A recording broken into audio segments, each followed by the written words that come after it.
Well guys, we are back for another video with the Turbo 2 valve, and this is not one I wanted to make.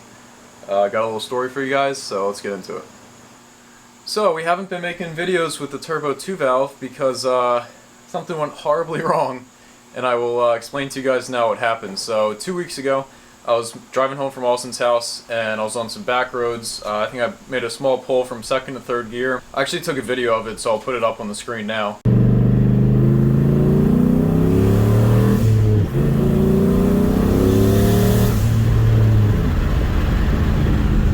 So like you saw, I think I went to about 4,800 RPM from second to third gear, nothing crazy. And at the end of the street, I hook a right, and kind of same thing, I do a small pull, getting up to speed, and shifting from third to fourth, I believe it was, there was a massive, and I mean massive, backfire, misfire. Pretty much shook the whole car. I've never felt anything like that. The wheels literally felt like they were just going to shoot in every direction. So I instantly let off the gas, and I was like, what the hell was that?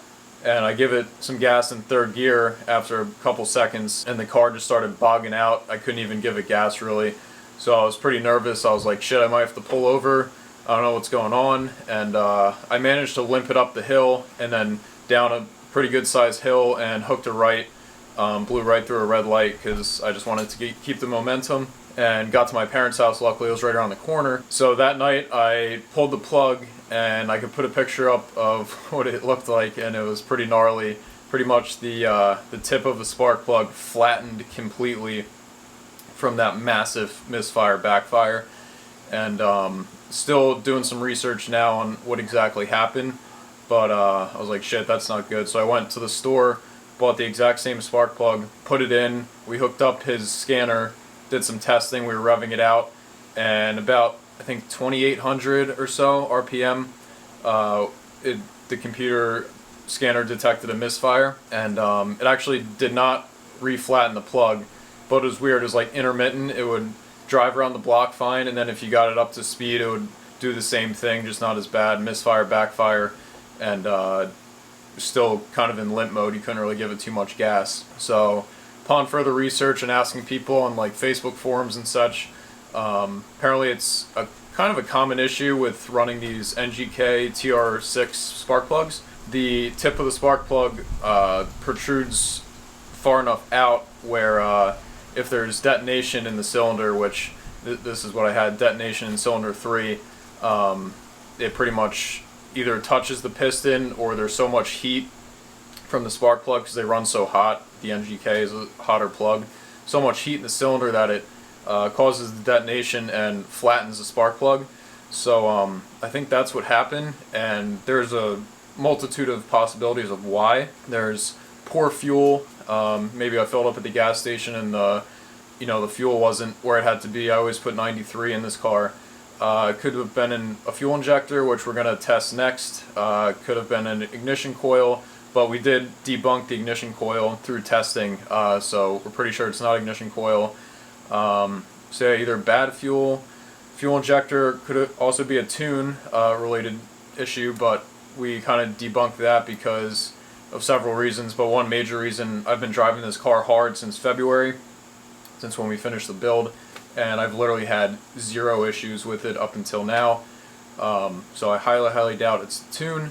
So yeah, I really don't know. We're gonna run a compression test as well. But I will show you right now on the screen. We bought a bore scope, and I put it down in cylinder 3, and sure enough there was some scarring marks on the top of the piston, and the piston was really gunked up with like dark oil and sludge pretty much.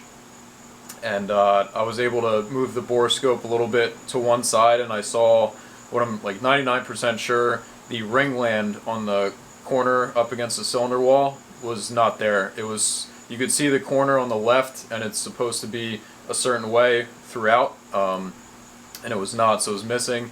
So a piece of the ringland must have busted off from that huge detonation that happened in cylinder 3, and could have went into the intake, it could have went into the exhaust, and maybe parts of it could be in the oil pan, I'm not sure. So unfortunately, I think the car is done for the season, although on Labor Day I did drive it around, not getting it to boost for probably like an hour and a half actually, because I didn't really do as much research as I should have right away.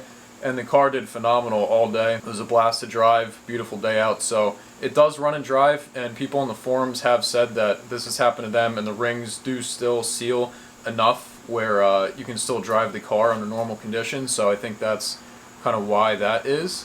But still, I don't want to run the risk of driving the car with pieces of metal possibly flying around there, damaging other pieces. I haven't inspected the valves yet or the intake or anything.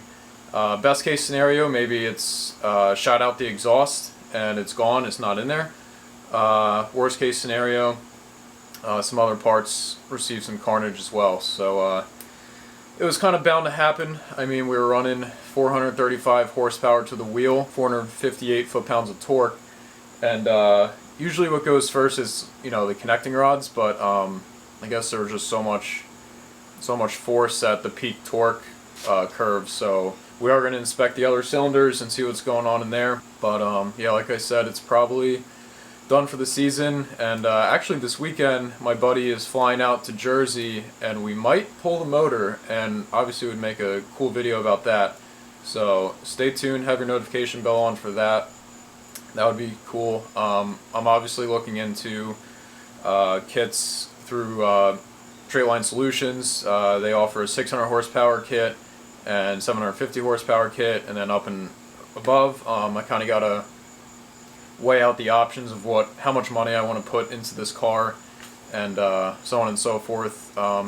First off, I wanted to push like around 600, but it's only a couple $100 more to get the next bump in the kit to safely push, you know, 750-ish. I probably would have to go to race fuel or E85, so that's another obstacle since we don't have E85 too locally.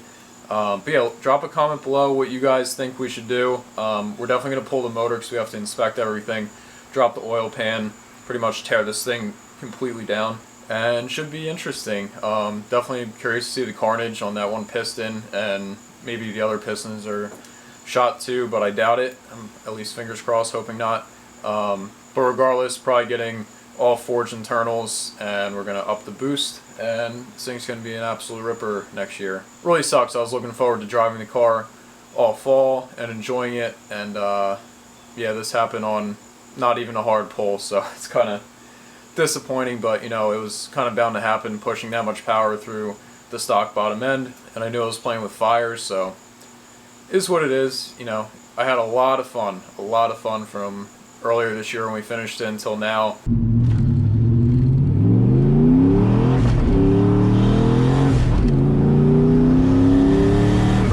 not hook at all.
Can't see shit. And I wouldn't take it back for anything, and I did want to up the power, so you know, it is what it is. But thanks for hearing out this story. Drop any comments you have below, what you want to see next with this or the Audi. Might be getting a project car, hint hint, real soon, so definitely stay tuned for that. It could bring back some cool memories, and until next time, peace.